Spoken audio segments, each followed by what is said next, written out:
నమస్తే welcome to big story. ఆయన ఓ అపర కుబేరుడు.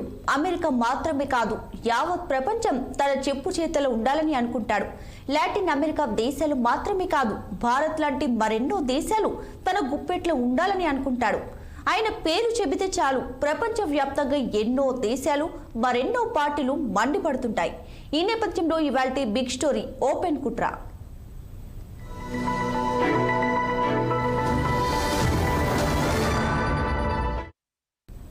ఒక వారం రోజుల కిందట ఎల్ సాల్వడర్ అధ్యక్షుడు నయీబ్ బుకేలే అంతర్జాతీయ బిలియనీర్ ఒకరిపై మండిపడ్డారు.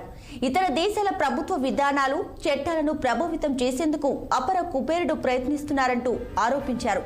ఓ 2 వారాల క్రితమే టెక్సాస్ రాష్ట్రాన్ని జో బైడెన్ కు అనుకూలంగా డెమోక్రాట్ల పరం చేసేందుకు ప్రముఖ బిలియనీర్ ప్రయత్నిస్తున్నారంటూ టెక్సాస్ సెనేటర్ టెడ్ క్రూజ్ తీవ్ర స్థాయిలో ధ్వజమెత్తారు. టెక్సాస్ రాష్ట్రంలో డెమోక్రాట్లు గెలిచేందుకు వీలుగా 5 వామపక్ష సంస్థలకు $3 ట్రిలియన్ విరాళంగా ఇచ్చిన బిలియనర్ ఉదాంతం కూడా ఈ సందర్భంగా ప్రస్తావనకు వచ్చింది.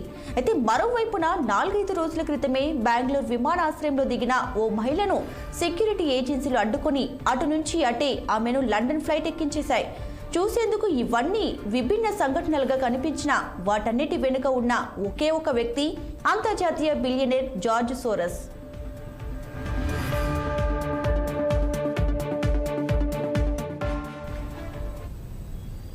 దేశంలో వీలైతే విదేశాల్లో జరిగే ఎన్నికలను ప్రభావితం చేసేందుకు ఎంతో మంది బిలియనీర్లు ప్రస్తావిస్తుంటారు.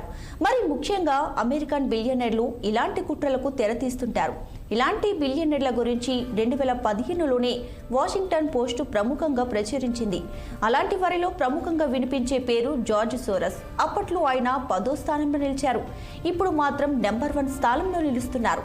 అమెరికా ఎన్నికలను ప్రభావితం చేసేందుకు దశాబ్దాలుగా జార్జ్ సోరస్ కుట్రలు పన్నుతూనే ఉన్నారు. ఎలన్ మస్క్ లాంటి వాళ్ళు సైతం జార్జ్ సోరస్ ను విమర్శిస్తున్నారు. అమెరికాలో లెనియంట్ జిల్లా అటర్నీల నియామకాలను సోరస్ ప్రభావితం చేయడాన్ని తప్పుపట్టారు. అయితే ఈ అటర్నీల నియామకం తర్వాత అమెరికాలో నేరాల రేటు బాగా పెరిగింది.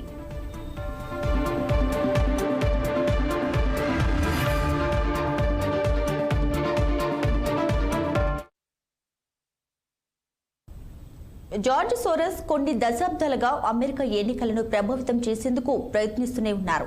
2004 తర్వాత ఆయన డెమోక్రాట్లకు గట్టి మద్దతుదారుగా మారారు.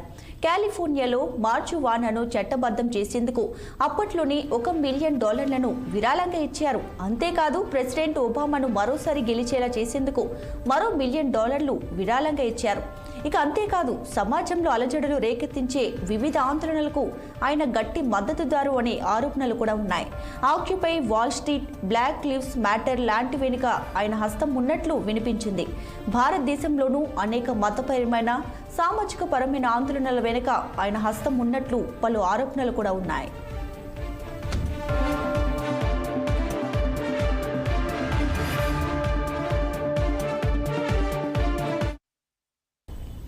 ఇటీవల అమెరికాలోని జార్జ్ వాషింగ్టన్ డీసీ సమీపంలో ఓ కార్యక్రమం జరిగింది. ఎల్ సాల్వడర్ అధ్యక్షుడు నయీబ్ బుకేలే కూడా ఈ కార్యక్రమంలో పాల్గొన్నారు. అయితే ఈ సందర్భంగా ఆయన మాట్లాడుతూ అంతర్జాతీయ బిలియనీర్ జార్జ్ సోరస్ పై మండిపడ్డారు.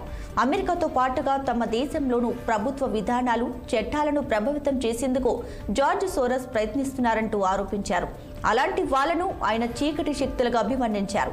ప్రభుత్వ విధానాలను, చట్టాలను డిక్టేట్ చేసేందుకు సోరస్ ను ఎవరు ఎన్నుకున్నారంటూ ప్రశ్నించారు. సోరస్ తన ఎజెండాను ప్రపంచంపై రుద్దాలని ఎందుకు ప్రయత్నిస్తున్నారని ప్రశ్నించారు.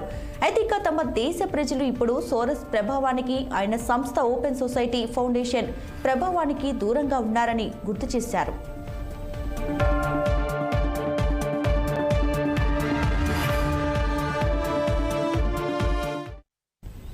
నయీబ్ బుకేలే 88% ప్రజల మద్దతుతో ఎల్ సాల్వడర్ అధ్యక్షుడిగా ఎన్నికయ్యారు. ఎన్జీఓలకు అందే విదేశీ విరాళాలపై ఆయన 40% పన్ను విధించారు.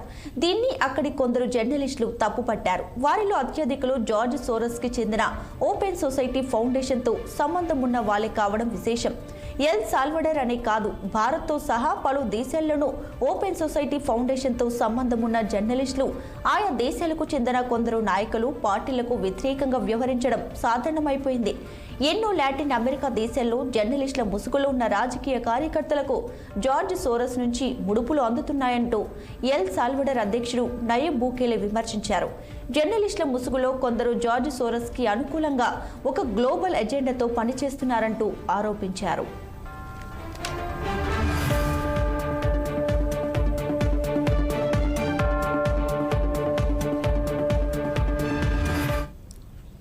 ఇటీవల అమెరికాకు చెందిన ఫాక్స్ న్యూస్ ప్రచురించిన ఓ కథనం అమెరికాలో సంచలనం కలిగించింది. టెక్సాస్ రాష్ట్రాన్ని బైడెన్ సారథ్యంలోని డెమోక్రాట్లకు అనుకూలంగా మార్చేందుకు జార్జ్ సోరస్ చేస్తున్న ప్రయత్నాలను ఆ కథనం వివరించింది. టెక్సాస్ లో మొదటి నుంచి కూడా ట్రంప్ సారథ్యంలోని రిపబ్లికన్లకు గట్టి పట్టు ఉంది. రిపబ్లికన్ల కంచుకోటను బద్దలు కొట్టేందుకు జార్జ్ సోరస్ 5 వామపక్ష గ్రూపులకు $3 మిలియన్ విరాళం అందించారు. వలసదారులతో టెక్సాస్ ను నింపేసి అక్కడ డెమోక్రాట్లకు గెలిపించాలన్నదే ఈ వ్యూహం. ప్రగతిశీలక శక్తులకు సాయం పేరిట జార్జ్ సోరస్ ఈ విరాళాన్ని ప్రకటించారు. డెమోక్రాటిక్ పొలిటికల్ యాక్షన్ కమిటీ నుంచి ఈ విరాళాలను అందించారు.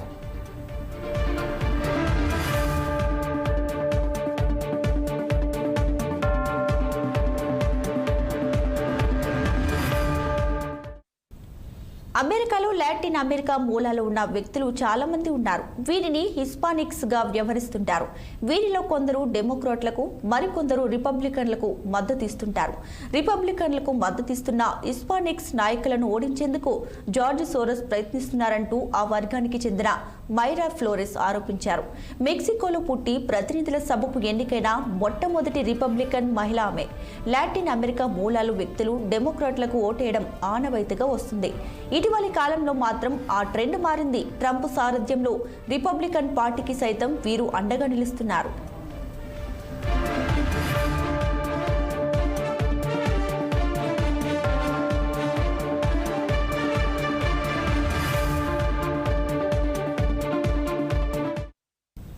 ఇక అమెరికన్ బిలియనీర్లలో పలువురు రాజకీయాలపై కూడా ఇన్వెస్ట్ చేస్తుంటారు. చేతికి అంది వచ్చే ఏ అవకాశాన్ని కూడా వారు వదులుకోరు. సుస్థిరంగా ఉన్న ప్రభుత్వాలను కూల్చేయడం, పడిపోయే ప్రభుత్వాలను నిలబెట్టడం, నచ్చిన ప్రభుత్వాలు ఏర్పాటయ్యేలా చూడడం, నచ్చని ప్రభుత్వాలను పడగొట్టడం వారికి వెన్నుతో పెట్టిన విద్య. బ్రిటన్లో తరచూ ప్రధాన మంత్రులు మారడం, ఇజ్రాయెల్ హమాస్ యుద్ధం, రష్యా యుక్రెయిన్ వార్, చివరకు భారతదేశంలో ఎన్నికలు, ఇలా ప్రతి సందర్భంలోనూ వారు తమ పెట్టుబడుల వ్యూహాలను రూపొందించుకుంటున్నారు. తమకు అడ్డుపడే నేతలను ఓడించేందుకు ప్రయత్నిస్తుంటారు. అందులో భాగంగానే జర్నలిస్టులను ఉపయోగించుకుంటారు. ఎన్నో ఏళ్లుగా ఓపెన్ సొసైటీ ఫౌండేషన్ ఇదే కుట్రను అమలు చేస్తూ వచ్చింది.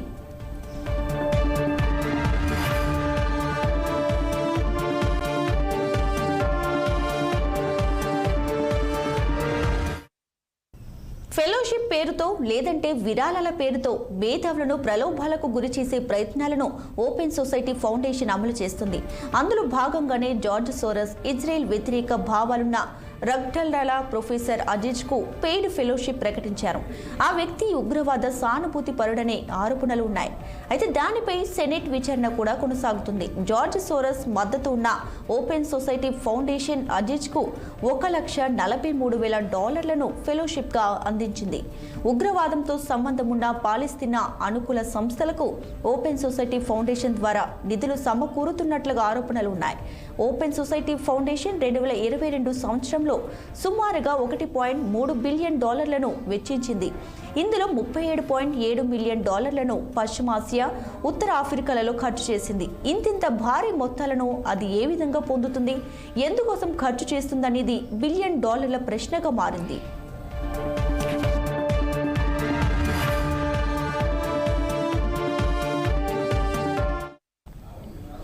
ఇక అమెరికాకు చెందిన రెండో అతిపెద్ద రేడియో కంపెనీ అడకసి. దీని చేతిలో 235 రేడియో స్టేషన్లు ఉన్నాయి. 48 ప్రాంతాల్లో ఇది తన సేవలను అందిస్తుంది. ఈ ఏడాదిలో జరిగే ఎన్నికలకు కొన్ని నెలల ముందుగా ఈ రేడియో కంపెనీలో జార్జ్ సోరస్ అతిపెద్ద వాటా సాధించారు.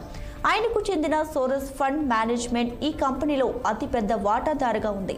రాబోయే ఎన్నికల్లో ప్రజాభిప్రాయాన్ని ప్రభావితం చేసేందుకు జార్జ్ సోరస్ తన మీడియాను ఉపయోగించుకునే అవకాశం ఉందని రిపబ్లికన్ నేతలు ఆందోళన వ్యక్తం చేస్తున్నారు. అయితే సోరస్ మరెన్నో రకాలుగా కూడా తన మీడియా సామ్రాజ్యాన్ని విస్తరించారు. లాటినో మీడియా నెట్వర్క్ అనే సంస్థ 2022 సంవత్సరంలోనే 18 స్పానిష్ లాంగ్వేజ్ రేడియో స్టేషన్లను కొనుగోలు చేసింది.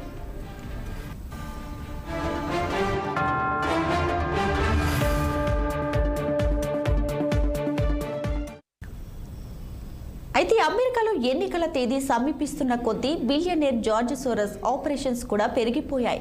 అమెరికాలోని రేడియో స్టేషన్లను ఎడాపెడ కొనుగోలు చేయడం, వాటిలో పెట్టుబడులు పెట్టడం మొదలైంది. తద్వారా ఆయన వాటాపై నియంత్రణ సాధించగలుగుతున్నారు. అవి అందించే కంటెంట్ను ప్రభావితం చేస్తున్నారు. ప్రస్తుతానికి ఆయన నియంత్రణలో 235కు పైగా రేడియో స్టేషన్లు ఉన్నాయి. త్వరలోనే వీటి సంఖ్య మరింత పెరిగే అవకాశం కూడా ఉంది. దీంతో ఆయా రేడియోల్లో బైడెన్ డెమోక్రటిక్ పార్టీకి అనుకూలంగా, ట్రంప్ రిపబ్లిక్ పార్టీకి వ్యతిరేకంగా వార్తలు వచ్చే అవకాశం ఉంది. ఒక అమెరికాలోనే మాత్రమే కాదు, భారతదేశంలోనూ ఈ తరహా కార్యకలాపాలకు జార్జ్ సోరస్ శ్రీకారం చుట్టినట్లుగా వార్తలు కూడా వస్తున్నాయి. ఓటర్లను ప్రభావితం చేసేందుకు ఇన్ఫ్లుయెన్సర్లు సమాజంలో పలుకుబడి ఉన్న వ్యక్తులను ఉపయోగించుకుంటున్నట్లుగా వార్తలు వస్తున్నాయి.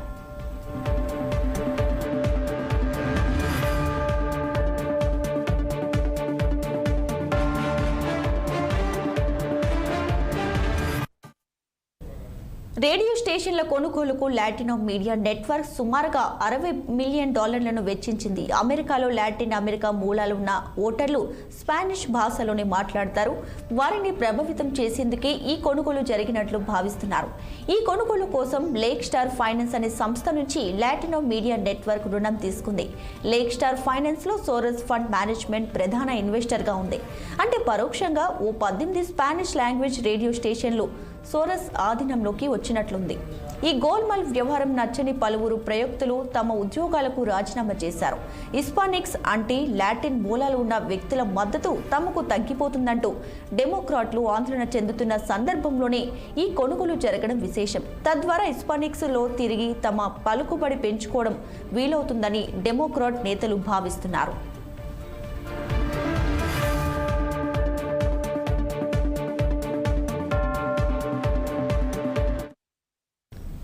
The foundation to promote open society ద్వారా జార్జ్ సోరస్ తన కార్యకలాపాలను ప్రపంచవ్యాప్తంగా నిర్వహించగలుగుతున్నారు. తద్వారా పలు దేశాల్లో తన ఎజెండాను అమలు చేయగలుగుతున్నారు. ఆయన ఎజెండా అమలవుతున్న దేశాల్లో భారత్ కూడా ఉండటం ప్రాధాన్యం సంతరించుకుంది. ఈ సొసైటీ 2019 నుంచి 2022 సంవత్సరం మధ్య కాలంలో లెన్ ఫెస్ట్ ఇన్స్టిట్యూట్ కి $2 మిలియన్ గ్రాంట్ గా అందించింది. అంతేకాకుండా institute for non profit news అనే సంస్థకు $500 మిలియన్ విరాళంగా ఇచ్చింది. లెన్ ఫెస్ట్ ఇన్స్టిట్యూట్ అనేది దేశవ్యాప్తంగా స్థానిక మీడియా సంస్థలకు వివిధ కార్యకలాపాల్లో సాయం చేస్తుంటుంది. ఇక institute for non profit news అనే సంస్థ కూడా ఈ తరహా కార్యకలాపాలనే నిర్వహిస్తుంటుంది. జాతి సమానత్వం, వివిధ తెగల చేకూర్పు లాంటి అంశాలకు మీడియా సంస్థలు ప్రాధాన్యం ఇచ్చేలా చూస్తుంటుంది.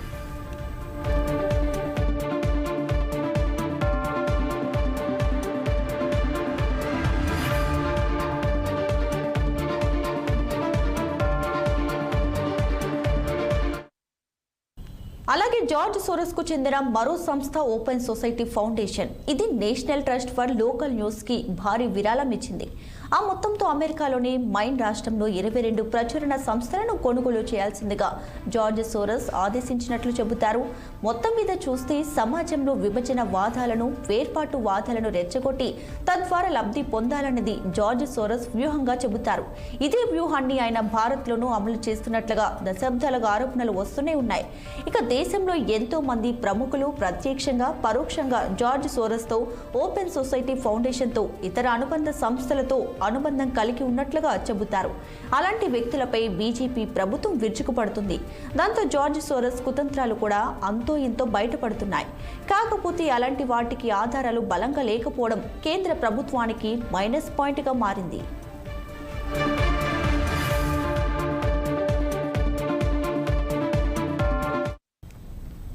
జార్జ్ సోరస్ వయసు 93 ఏళ్లకు చేరింది. ప్రస్తుతం సోరస్ తరపున కార్యకలాపాలను ఆయన కుమారుడు అలెగ్జాండర్ సోరస్ చెక్కబడుతున్నారు.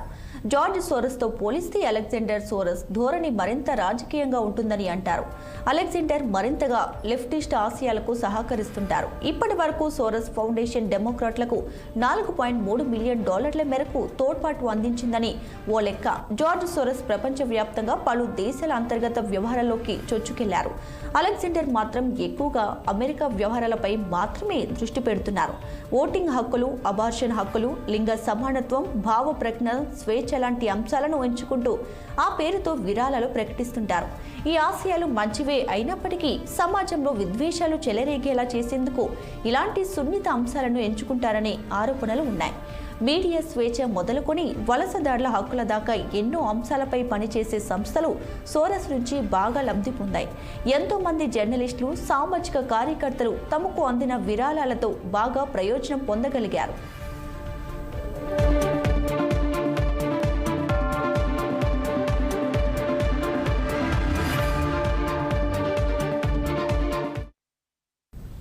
ఇక సోరస్ విషయానికి వస్తే ఆయన కుట్రలు ఆసక్తిదాయకంగా ఉంటాయి. జాతీయవాదం బలహీనంగా ఉన్న చోట ఎక్కువగా విరాళాలు అందించి సమాజంలో కల్లోలం సృష్టించడాన్ని ఇష్టపడుతుంటారు. జాతీయవాదం బలపడితే మాత్రం ఇక ఆ ప్రాంతం నుంచి తప్పించుకుంటారు. 2021లో ఓపెన్ సొసైటీ ఫౌండేషన్ యూరప్, మధ్య ఆసియాలో $209 మిలియన్ విరాళంగా అందించింది. అక్కడ క్రమంగా జాతీయవాద శక్తులు బలపడ్డాయి. దాంతో సోరస్ ఆయా ప్రాంతాల్లో తన కార్యకలాపాలను బాగా తగ్గించి వేశారు. ఒక్కో దేశంలో దుకాణం మూసేసుకుంటూ వచ్చారు. ఇదే తరహా పరిస్థితి భారత్లోనూ కనిపిస్తుంది. దేశంలో జాతీయవాదం తగ్గు స్థాయిలో ఉన్నప్పుడు సోరస్ తన కార్యకలాపాలను ముమ్మరం చేశారు. తాజా ఎన్నికలను ఆయన అంతిమ పోరాటంగా భావిస్తున్నట్లుంది. ఈ దఫా దేశంలో జాతీయవాద శక్తులు నెగ్గితే సోరస్ దుకాణం మూతపడడం ఖాయమని అభిప్రాయం వ్యక్తమవుతుంది.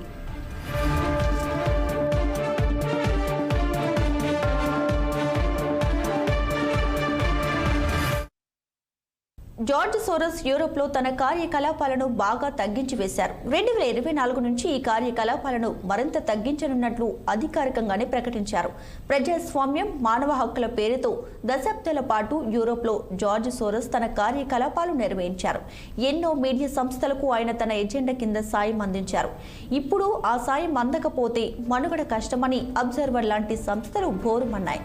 యూరోప్ నుంచి ఇతర ప్రాంతాలకు విస్తరించాలన్నది తమ లక్ష్యమంటూ ఓపెన్ సొసైటీ ఫౌండేషన్ తెలిపింది. భారత్ లాంటివే ఈ ఇతర ప్రాంతాలపైనే విషయం ఇప్పుడు స్పష్టమవుతుంది. మరోవైపున పెరిగిపోతున్న ఖర్చులను తగ్గించుకునేందుకు 40% సిబ్బందిని తగ్గించుకుంది. ఈ తగ్గింపులు యూరోప్లోనే భారీగా చోటు చేసుకున్నాయి. ఇక జర్మనీలోని బెర్లిన్ ప్రధాన కార్యాలయంలో 80% సిబ్బందిని తగ్గించింది. మిగిలిన సిబ్బంది కూడా స్విట్జర్లాండ్ దేశంలో నిధుల వ్యయాల పరిశీలనలే ప్రధానంగా చేసుకోనున్నారు. అదేవిధంగా బ్రసెల్స్ లో కూడా సిబ్బందిని బాగా తగ్గించింది. బార్సిలోనాలోనూ ఈ ఏడాది చివరి నాటికి దుకాణం మూసేయనుంది. ఒక్కో దేశంలో సోరస్ దుకాణం మూతపడుతున్న కొద్దీ యూరోప్లోని ఒక్కో దేశం సంతోషించడం మొదలుపెట్టింది. సగానికి సగం సమస్యలు ఇక తగ్గిపోతాయని అవి సంబరపడుతున్నాయి.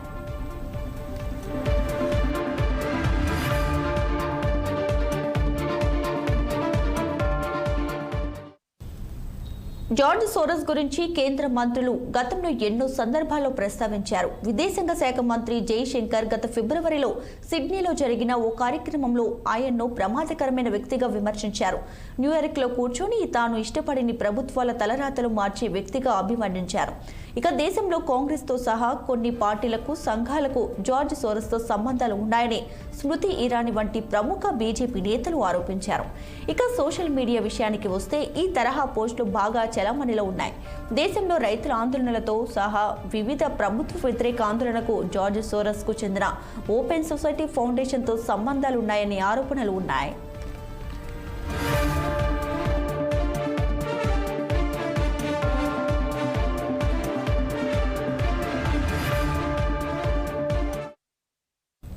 ఇక తాజాగా 4-5 రోజుల కిందట నిటాషా కౌల్ అనే భారతీయ సంతతి ప్రొఫెసర్ను బెంగళూరు విమానాశ్రయంలో దిగగానే సెక్యూరిటీ సంస్థలు అడ్డుకున్నాయి. ఆమెను అక్కడి నుంచి లండన్కు తిప్పి పంపించాయి.